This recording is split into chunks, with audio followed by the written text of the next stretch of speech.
Good morning dear students. Vikram, PGT accountancy from Suraj school Kosli, स्वागत करता हूं आज की इस क्लास में। बेटा, जैसे कि आपको पता है, हमने चैप्टर नंबर 10 स्टार्ट कर रखा था। और चैप्टर नंबर 10 जो था हमारा, that is related to accounting for goods and services tax. Goods and services tax, देखिए पूरा नाम रखिएगा, गुड्स एंड सर्विसेज टैक्स, क्योंकि ये बहुत सारी गुड्स होती हैं, बहुत सारी सर्विसेज होती हैं, सभी पर लगता है। तो गुड्स एंड सर्विसेज टैक्स के बारे में हम लोग डिस्कस कर रहे थे, और इस टॉपिक में बेसिकली हमने कुछ बेसिक पॉइंट डिस्कस कर लिए थे, जैसे कि हमने मीनिंग ऑफ जीएसटी देख लिया था, है ना। कौन कौन से टैक्स इसमें मर्ज हुए हैं ये हमने बात डिस्कस कर ली थी। जीएसटी का टैक्स स्ट्रक्चर क्या है, रेट स्ट्रक्चर क्या है, किस किस दर से टैक्स लगता है, ये बात हमने डिस्कस कर ली थी।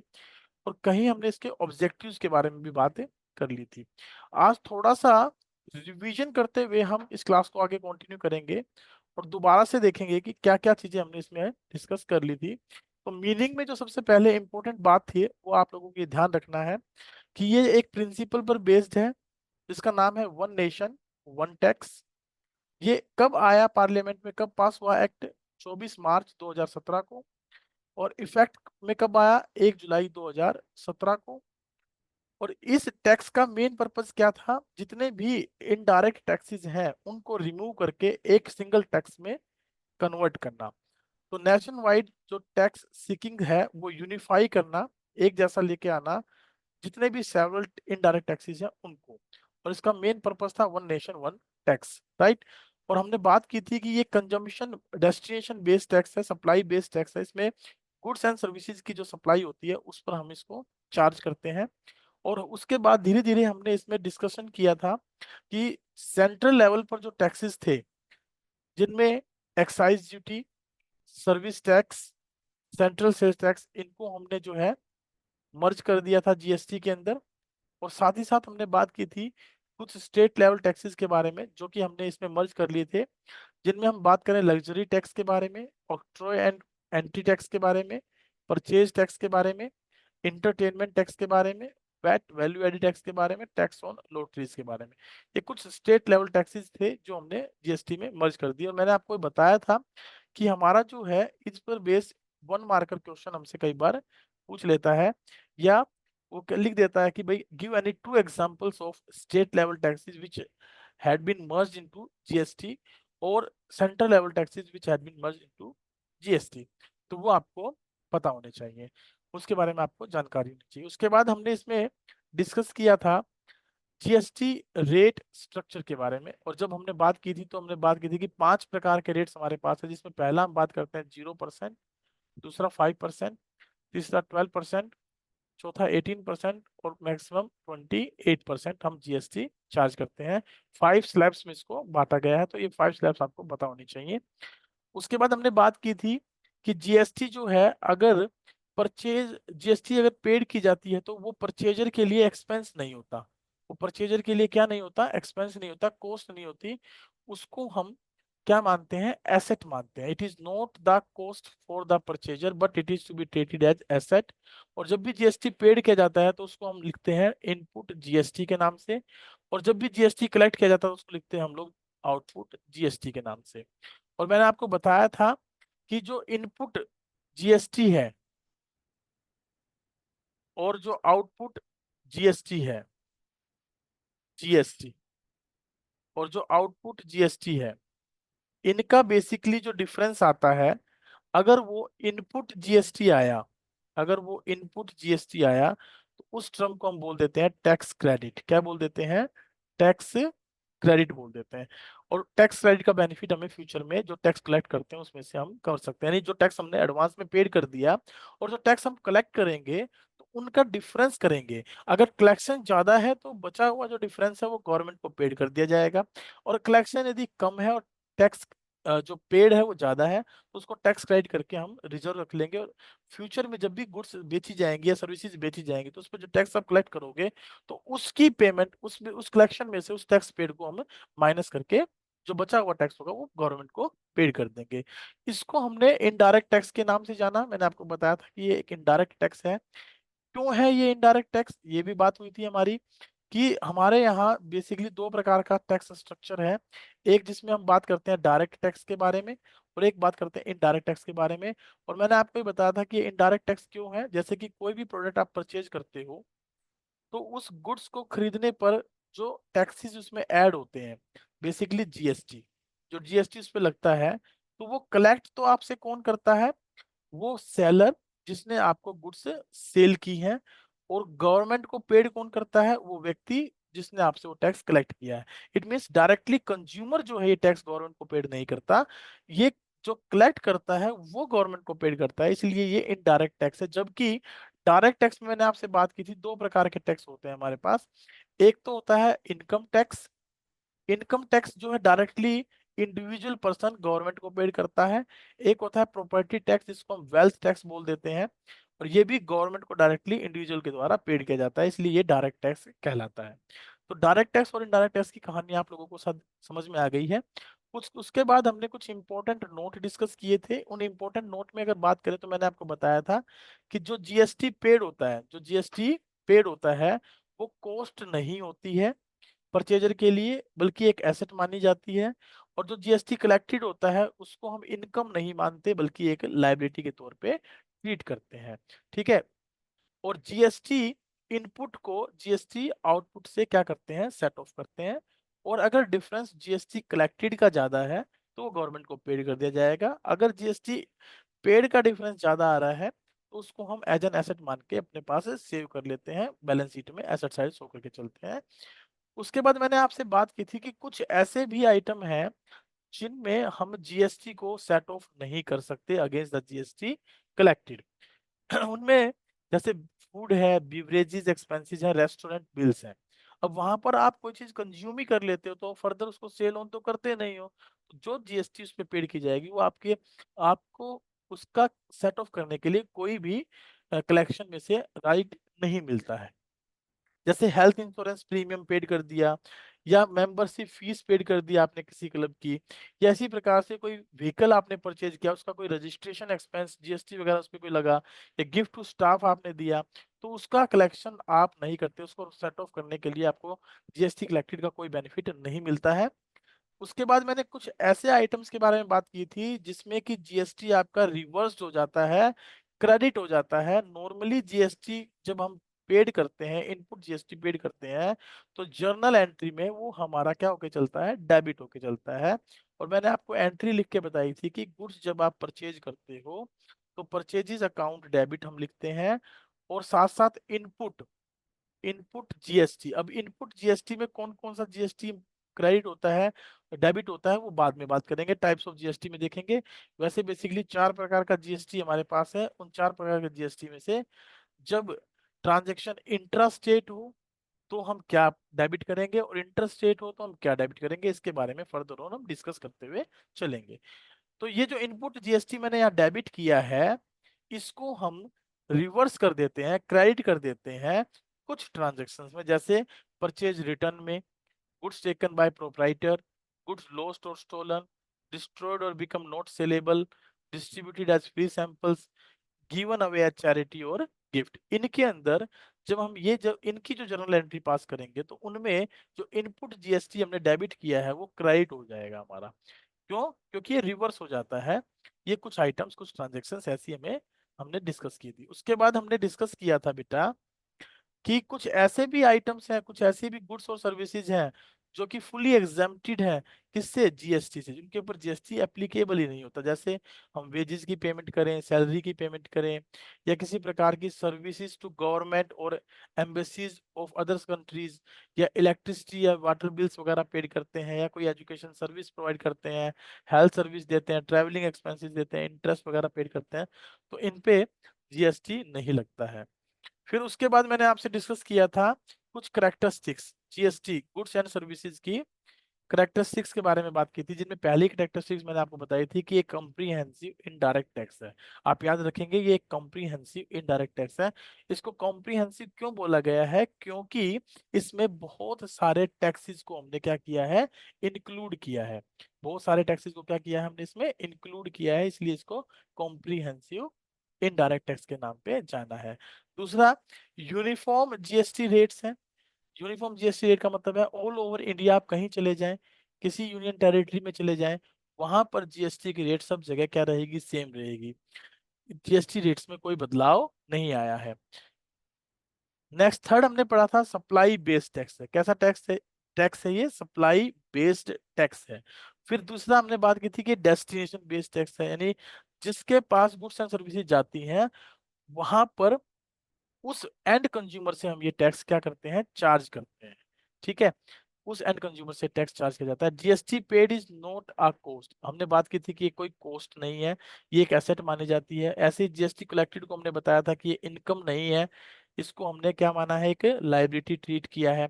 ठीक है, उसके बाद हमने बात की थी कि जीएसटी एक वैल्यू एडिड टैक्स है, और ये एग्जांपल मैंने आपको कहा था, इसको आप एक बार रीड करेंगे, कल हम इसके बारे में थोड़ा सा डिस्कशन भी कर लेंगे। आइए यहाँ से हम अपनी क्लास को आगे कंटिन्यू करते हैं। देखिए जीएसटी एक वैल्यू एडिड टैक्स है because GST paid is set off against GST collected.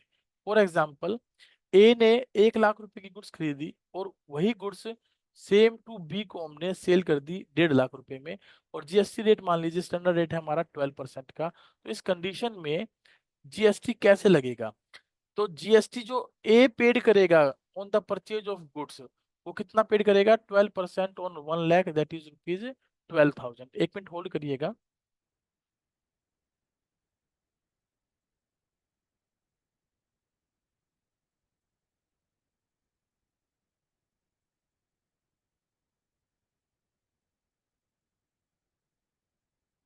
चलिए ठीक है, 12% such as in such A case, तो हमने 12,000 रुपये चार्ज किया।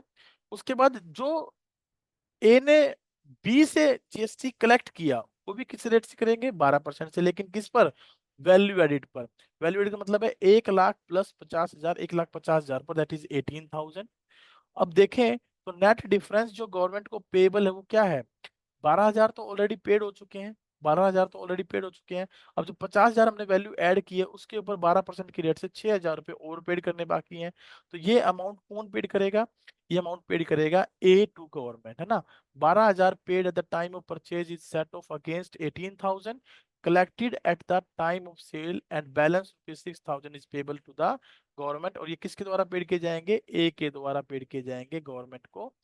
किससे चार्ज करके, बी से चार्ज करके। अब मान लीजिए be further on in goods को सेल कर देता है सी को, फर्दर ऑन सी को सेल कर देता है 1,60,000 या 1,80,000 रुपए में, सपोज करते हैं। तो जो 80,000 हमने वैल्यू एडिड किया है गुड्स में, जबकि उसके पास ये गुड्स कितने की थी, 1,50,000 की, तो डिफरेंस आया 30,000 का। तो 30,000 जो वैल्यू एडिड हुआ है सी तक पहुंचने में, तो 30,000 पे जो टैक्स बनेगा वो बी जो है कलेक्ट कर लेगा सी से। और जो बी ने ए को टैक्स पेड किया था 18,000 रुपए का, उसमें से अपना जो नेट बैलेंस होगा उसकी पेमेंट वो गवर्नमेंट को कर देगा। फर्दर ऑन एग्जाम्पल के तौर पे समझाया, above mention goods are again sold by B to C for rupees 1,60,000, the amount payable to government by B will be 12% on 10,000। जो 10,000 है, क्यों, क्योंकि 1.5 लाख का बी के पास था, 1,60,000 का उसने बेच दिया, तो डिफरेंस कितना आया, 10,000। तो 10,000 पे 12% की रेट से जो 1,200 रुपए का एक्स्ट्रा टैक्स बना, वो बी जो है किसको पेड कर देगा, गवर्नमेंट को पेड कर देगा। ये जो है हमारी अब तक की सारी कहानी थी जो हमने अब तक डिस्कस की। आइए आज के टॉपिक पर चलते हैं, थोड़ा सा आगे चलते हुए। ये हमारा रिवीजन था जो हमने पीछे डिस्कस किया। आज हम बात करेंगे एडवांटेजेस के बारे में, एडवांटेजेस और ऑब्जेक्टिव्स ऑफ जीएसटी। इसके एडवांटेजेस या ऑब्जेक्टिव्स क्या क्या है? तो ऑब्जेक्टिव में बात करें तो सबसे पहला ऑब्जेक्टिव है decrease in cost of goods. देखिए पहले अलग अलग रेट से अलग अलग टैक्सेस लगते थे, जिसके कारण गुड्स की कीमत बढ़ जाती थी, वो कॉस्ट में शामिल हो जाती थी। लेकिन क्योंकि आज all over India one nation one tax की कहानी हम लोग फॉलो कर रहे हैं, एक हर पूरे भारत में एक जैसा जीएसटी रेट एप्लीकेबल है, तो उससे कहीं ना कहीं गुड्स की कॉस्ट में जो है वो क्या आई है, कमी आई है।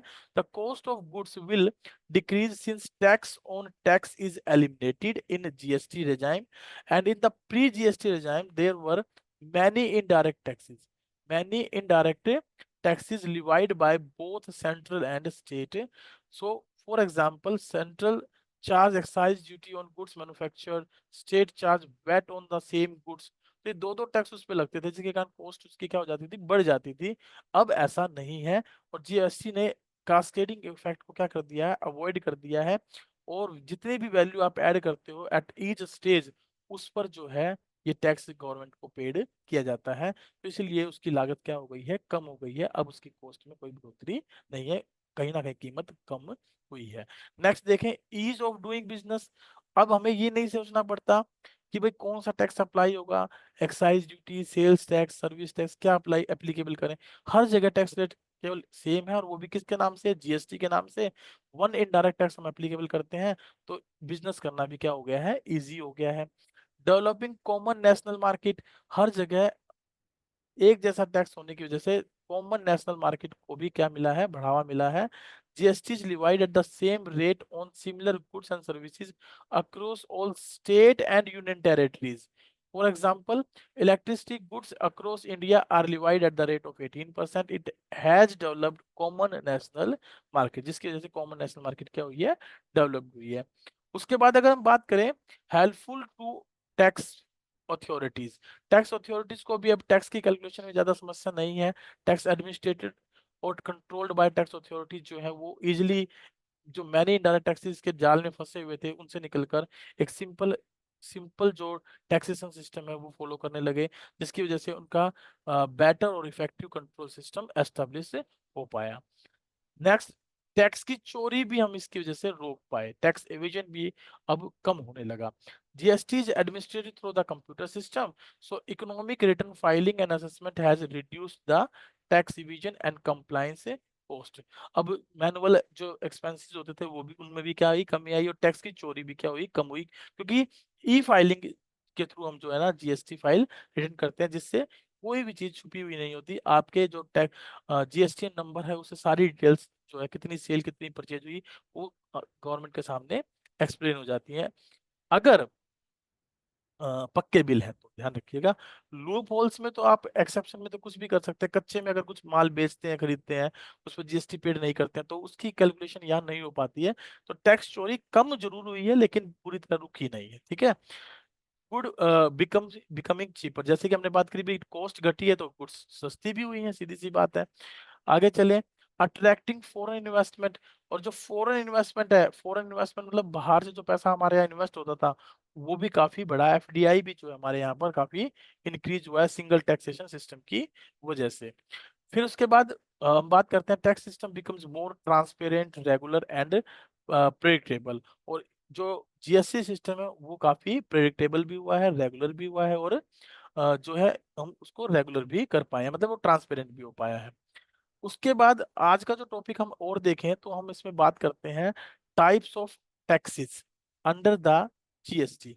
जीएसटी में कौन कौन से टाइप्स हैं जीएसटी टैक्स के, तो इसमें बेसिकली तीन प्रकार के टैक्स हमारे सिलेबस में दिए गए हैं। वैसे हम इसको चार कैटेगरी में बांट लेते हैं बेटा, मैं इसको समझा देता हूँ। देखिए, पहला तो आपको दिया गया है सीजीएसटी के नाम से, दूसरा दिया गया है आपको एसजीएसटी के नाम से, तीसरा आपको दिया गया है क्या, आईजीएसटी के नाम से, ठीक है, आईजीएसटी के नाम से। और एक आपका होता है क्या, यूटीजीएसटी, जिसको स्टेट जीएसटी के नाम से कोई बार हम बोल लेते हैं, यूनियन टेरिटरी जीएसटी, ठीक है, यूनियन टेरिटरी जीएसटी, उसको हम इसी में शामिल कर लेते हैं स्टेट के अंदर ही। तो ये तीन प्रकार के टैक्सेशन सिस्टम आप लोग फॉलो करते हैं, जिनमें से अगर हम बात करें सीजीएसटी और SGST, that is to be applicable when the transactions are intra state transaction. ध्यान रखिएगा, जब ट्रांजेक्शन्स इंट्रा स्टेट ट्रांजेक्शन है, इंट्रा स्टेट यानी विद इन द स्टेट, अगर बात करें तो किसमें, विद इन द स्टेट, तो हम क्या चार्ज करते हैं, सीजीएसटी और एसजीएसटी। और जब आपकी आउटसाइड द स्टेट ट्रांजेक्शन होती है, जिसको बोलते हैं इंटर स्टेट, क्या बोलते हैं, इंटर स्टेट ट्रांजेक्शन, तो वहां पर हम क्या चार्ज चार्ज करते हैं, यानी आउटसाइड द स्टेट लिख देते हैं इसको, आउटसाइड द स्टेट, वहां पर हम क्या लगाते हैं, आईजीएसटी एप्लीकेबल करते हैं। और आईजीएसटी हमारा जो इंपोर्ट एक्सपोर्ट होता है, इंपोर्ट एक्सपोर्ट की अगर हम कोई ट्रांजेक्शन करते हैं तो वहां पर भी हमारा क्या लगता है, आईजीएसटी एप्लीकेबल होता है। चलिए, सीजीएसटी, एसजीएसटी और जो है आईजीएसटी, इनके बारे में थोड़ा देखते हैं। मैंने आपको बता दिया वैसे तो, आप इसको ही ध्यान रखेंगे कि जो सीजीएसटी है, एसजीएसटी है, वो क्या है, टोटल टैक्स रेट का 50% सेंट्रल चार्ज करती है और टोटल टैक्स का 50% स्टेट चार्ज करती है। यानी कि अगर मान लीजिए जीएसटी रेट आपकी 12% है तो 6% आपका सीजीएसटी लगेगा और 6% आपका एसजीएसटी लगेगा। जबकि आईजीएसटी में टोटल अगर जीएसटी रेट आपकी मान लीजिए 12% है तो 12 का 12% सेंट्रल गवर्नमेंट हमसे चार्ज कर लेती है। ये आप इस बात को ध्यान रखेंगे। आप एग्जाम्पल पढ़ भी सकते हैं अगर पढ़ना चाहें तो, अदरवाइज ध्यान रखिएगा बोथ द टैक्सेस, ये इंपॉर्टेंट बात है, इंट्रा स्टेट ट्रांजेक्शन पे लगता है और जो आईजीएसटी है that is inter state transaction पे लगता है। ये हमारे लिए जरूरी है समझना। आगे चलते हैं। अब जीएसटी कलेक्टेड जो है, जीएसटी कलेक्टेड जो है under IGST is divided between central and state government as per the rate specified by the government. ठीक है, जैसी गवर्नमेंट ने रेट स्पेसिफाइड किए उसके अकॉर्डिंग हम लोग इसको चार्ज करते हैं। अब नोट के तौर पे जो बात लिखी है वो मैंने आपको ऊपर बता दी है, लेकिन मैं फिर भी एक बार रीड कर देता हूँ आप लोगों के लिए। देखिए जीएसटी रेट अगर 12% है तो 6% उसमें सीजीएसटी और 6% उसमें एसजीएसटी है। और वहीं पर अगर आईजीएसटी की बात करें तो वो पूरा 12% चार्ज होता है। और ऐसे ही हमारा अगर इंटर स्टेट ट्रांजेक्शन में मान लीजिए 18% हमारा जीएसटी रेट है तो 9% सीजीएसटी है, 9% एसजीएसटी है। In case of sale outside the state अगर है तो आईजीएसटी 18% और एज सोन, ऐसे ही हम बाकी टैक्स रेट को भी एप्लीकेबल करके चलते हैं। आइए एक छोटा सा कंसेप्ट और पढ़ लेते हैं, कई बार एक नंबर में हमसे कंसेप्ट पूछ लेता है। इस कंसेप्ट का नाम है रिवर्स चार्ज। क्या नाम है? Reverse charge. ये 1 मार्कर में हमसे क्वेश्चन पूछ लेता है व्हाट इज रिवर्स चार्ज। देखिए रिवर्स चार्ज होता क्या एक्चुअल में, जनरली कई बार जो परचेजर होते हैं ना वो अनरजिस्टर्ड पर्सन होते हैं। परचेजर जो होते हैं वो कौन होते हैं? अनरजिस्टर्ड पर्सन होते हैं। तो जिनसे गुड्स खरीदते हैं वो रजिस्टर्ड है। तो कई बार जीएसटी जो अनरजिस्टर्ड पर्सन होते हैं वो नहीं पेड करते, जो रजिस्टर्ड पर्सन होते हैं उनके द्वारा पेड की जाती है। उस मैकेनिज्म को हम रिवर्स चार्ज बोलते हैं। आइए थोड़ा सा पढ़ लेते हैं इसके बारे में। Certain certain purchases of goods and services are placed under the reverse charge. कौन कौन से? रिवर्स चार्ज का पहले मतलब देखिए क्या है, GST is not charge by seller but is paid by the purchaser to the government and claim it as input GST. And goods and services placed under reverse charge are purchase of goods and services by registered dealer from unregistered person. देखिए जो unregistered person है वो कौन हो गया यहाँ पर? Seller हो गया। कौन हो गया वो? सेलर, जिस जो कि रजिस्टर्ड नहीं है अंडर द जीएसटी एक्ट। और रजिस्टर्ड डीलर कौन हो गया? परचेजर हो गया। तो जो परचेजर या सेलर में से जो भी रजिस्टर्ड पर्सन है वो जीएसटी पेड करेगा यहाँ पर। उस मैकेनिज्म को क्या बोलेंगे? Reverse charge. Payment of fees of lawyer, use of copyright, transport of goods and insurance commissions etcetera, that is are the example of your reverse charge items, goods and services. ये example आपको याद रखने हैं और ये meaning ध्यान रखना है कि समटाइम्स जो जीएसटी है it is not charge by seller but is paid by purchaser, that is known as reverse charge. आइए इसके अकाउंटिंग प्रोसीजर पर चलते हैं, कुछ जर्नल एंट्रीज के बारे में डिस्कशन करते हैं कि कौन कौन सी जर्नल एंट्री हम पास करेंगे in the case of intra state transactions या intra state supply of goods and services. अगर intra state supply of goods and services है तो उस कंडीशन में, जिसको हम within the same state बोलते हैं, उसमें कौन कौन सी एंट्री होती है और कैसे कैसे जनरल एंट्री पास की जाती है। तो पहली जनरल एंट्री इन्होंने बताई है for the purchase of goods. देखिए जब भी गुड्स खरीदी जाएंगी तो परचेज अकाउंट क्या होगा हमारा? डेबिट, क्योंकि परचेज हमारा एक एक्सपेंस है। एज पर नॉमिनल अकाउंट हम एक्सपेंसेस को डेबिट करते हैं। क्योंकि इसके साथ विद इन द स्टेट की बात हो रही है तो क्या लगाएंगे? Input CGST account and input SGST account. ये दोनों भी हमारे क्या हो जाएंगे? डेबिट हो जाएंगे। और पेमेंट कैसे कर रहे हैं? कैश में कर रहे हैं, बैंक से कर रहे हैं या उधार में गुड्स बेच रहे हैं, तो एज पर द कंडीशन हम मेंशन कर देंगे टू बैंक टू क्रेडिटर जो भी है, और नरेशन हो जाएगी हमारी गुड्स से परचेज्ड। चलिए नेक्स्ट, अगर इन्हीं गुड्स को हम फर्दर ऑन सेल करते हैं तो उस कंडीशन में हमारी जनरल एंट्री क्या होगी? सेल ऑफ गुड्स की। तो पैसा आएगा, अगर उधार में बेचा तो डेटर अकाउंट ओपन होगा या पर्सनल अकाउंट आप यूज कर सकते हैं, इसको डेबिट करेंगे। और टू सेल्स और साथ साथ इस पे क्या लग जाएगा? Output CGST, output SGST, to credit करके हम चलेंगे। क्यों? क्योंकि गुड्स को बेच रहे हैं। अब जहां गुड्स हम खरीद रहे हैं वहां पर जब हम इनपुट जीएसटी कर रहे हैं तो इसका मतलब यहाँ पर जीएसटी क्या कर रहे हैं, पेड कर रहे हैं। यहाँ पर जीएसटी क्या कर रहे हैं, पेड कर रहे हैं। और जबकि जहां पर आप गुड्स बेच रहे हैं वहां पर आउटपुट जीएसटी लिख रहे हैं, तो इसका मतलब वहां पर आप जीएसटी क्या कर रहे हैं, कलेक्ट कर रहे हैं। तो ये दो ही प्रोसेस हैं, जीएसटी टैक्स पेड कर रहे हैं और कलेक्ट कर रहे हैं। अगर मैंने आपको कुछ ट्रांजेक्शन्स लिखवाई थी ना कि भाई जीएसटी रिवर्स हो जाता है कई बार, तो उसमें गुड्स अगर वापिस कर दी हमने तो वहां पर क्रेडिटर अकाउंट को क्या कर दोगे, आप डेबिट कर दोगे, और परचेज रिटर्न क्या हो जाएगा, क्रेडिट हो जाएगा। साथ साथ जो इनपुट सीजीएसटी देखिए, ऊपर देखिए परचेज की ट्रांजैक्शन में जो इनपुट सीजीएसटी आपने डेबिट किया था या इनपुट एसजीएसटी जो डेबिट किया था, उसको हम यहाँ क्या कर देंगे, क्रेडिट करके चलेंगे। ये रिवर्स हो जाएगा हमारा, क्योंकि हमारी गुड्स वापस आ गई तो हमारा जीएसटी भी गवर्नमेंट हमें क्या कर देगी, रिवर्स कर देगी।